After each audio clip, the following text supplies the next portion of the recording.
میرے آقا جناب رحمت للعالمین صلی اللہ علیہ وآلہ وسلم کے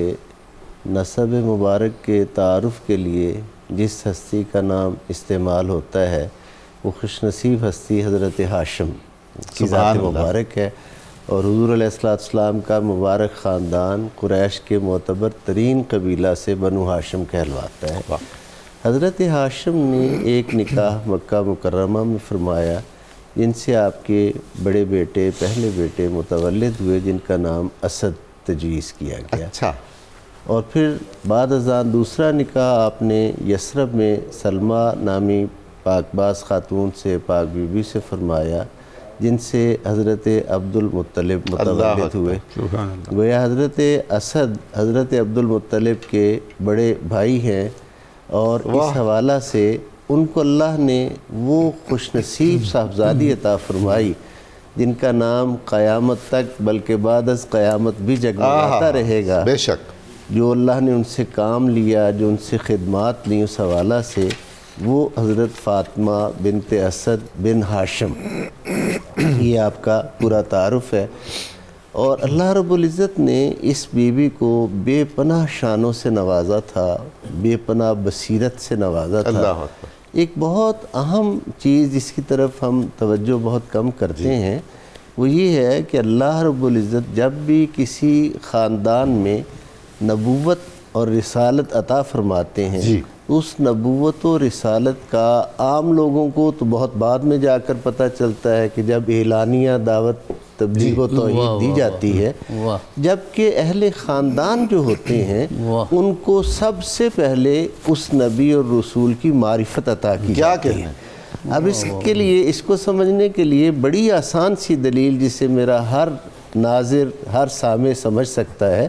وہ یہ کہ حضرت عبد المطلب نے حضور کے تشریف لاتے ہی جو آپ کا مبارک نام محمد رکھا، تو یہ اللہ رب العزت کی طرف سے انہیں الہام القا ہوا تھا کہ محمد بنا کے میں بھیج رہا ہوں، اعلان و اظہار آپ کر دیجیے۔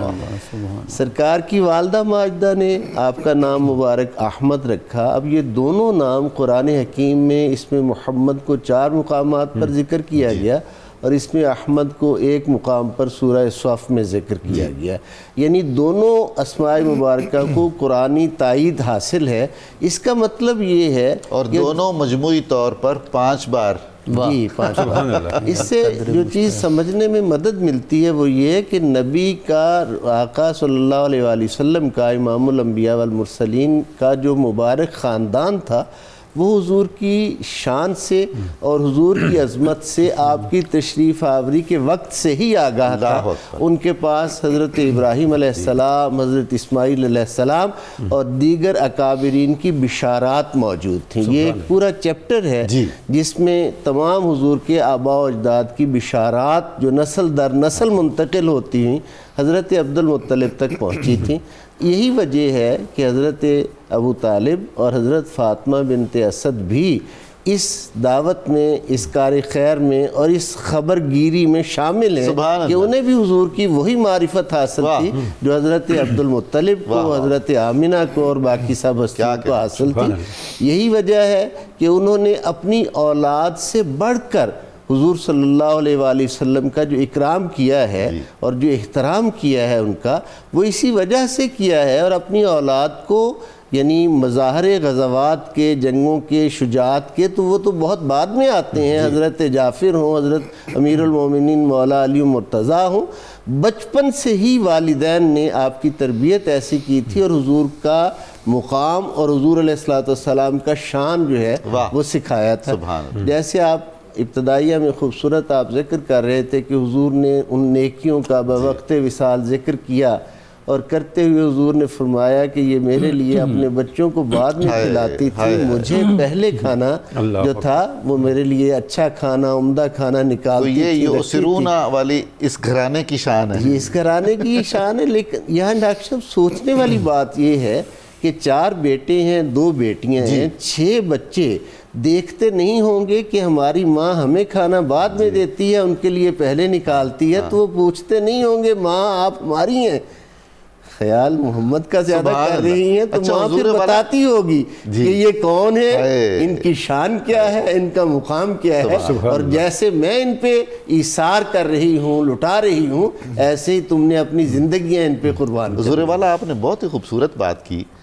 بالعموم جو بچوں کی نفسیات ہے وہ جب اس طرح کا برتری کا سلوک دیکھتے ہیں تو ان کے ہاں ایک رشک پیدا ہو جاتا ہے۔ یہاں رشک نہیں پیدا ہوا، یہاں اس طرز عمل سے محبت اور عقیدت پیدا ہوئی ادب، وہ جو سمجھانا، زندگی بھر قائم رہی۔ جی وہ تربیت کی وجہ سے وہ ہوا نا کہ یہ کون ہے، ان کی شان کیا ہے، ان کا مقام کیا ہے۔ یہ دونوں ہستیوں نے اپنی اولاد کو بچپن سے یہ باور کرایا تھا کہ انہیں یہ نہ سمجھنا کہ یہ عبداللہ اور آمنہ کی یتیم ہے، یہ وہ ہیں جن سے قیامت تک اللہ ہمیں عزتوں سے سرفراز فرمائے گا، یہ وہ ہستیاں ہیں۔ حضرت فاطمہ بنت اسد بہت ہی عظیم خاتون ہے، بہت دانا، بہت زیرک خاتون ہے، اور اللہ رب العزت نے حضور سید عالمین صلی اللہ علیہ وآلہ وسلم کی پرورش کفالت کے لیے اس مبارک گھرانے کو پسند کیا۔ 6 سال کی عمر مبارک ہے میرے آقا کی ظاہری جب سیدہ آمنہ مخدومہ کونین کا وصال ہوتا ہے، اور ان کے بعد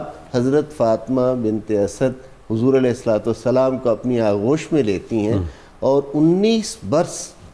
اللہ 25 برس کی ظاہری عمر مبارک ہے جب عقد حضرت خدیجۃ الکبریٰ ہوتا ہے۔ 19 برس حضور کی ہر خانگی ضرورت کا خیال رکھنا، اور اپنی اولاد سے بڑھ کر رکھنا، اپنی ذات سے بڑھ کر رکھنا، بہت ہی مشکل کام ہے، بہت بڑی بات ہے، معمولی بات نہیں۔ اور اس طرح حضور کو خوش رکھنا، حضور کا خیال رکھنا، یہ حضرت فاطمہ بنت اسد کے حصہ میں آیا۔ اللہ رب العزت نے انہیں یہ شان عطا فرمائی۔ رسول کریم کی ذات والا صفات میں ایک طبی حیاداری اور حجاب بھی تھا نا، تو آپ اپنی ضرورت کے یا اپنی ضرورت کی چیزوں کا تقاضا بھی نہیں فرماتے تھے، تو وہ خیال رکھنا از خود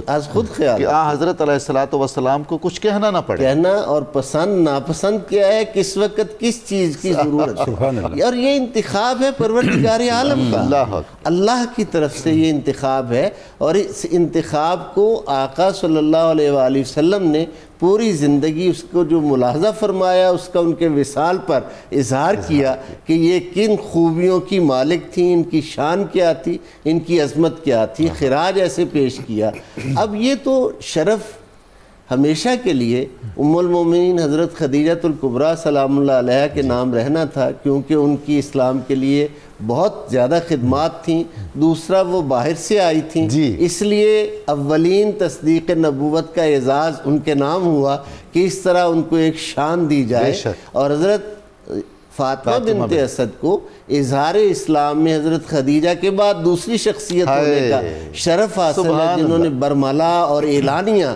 آقا صلی اللہ علیہ وآلہ وسلم کے پروردگار پر اپنے اعلان کو ظاہر کیا، اور حضور کی نبوت اور رسالت اور ختم آپ نبوت کی بات سے کا میرے ذہن میں آ رہا ہے حضور کہ جب حضرت سیدہ فاطمہ نے اسلام قبول کر لیا تو حضرت ابو طالب نے پھر کوئی ناراضی نہیں ظاہر کی؟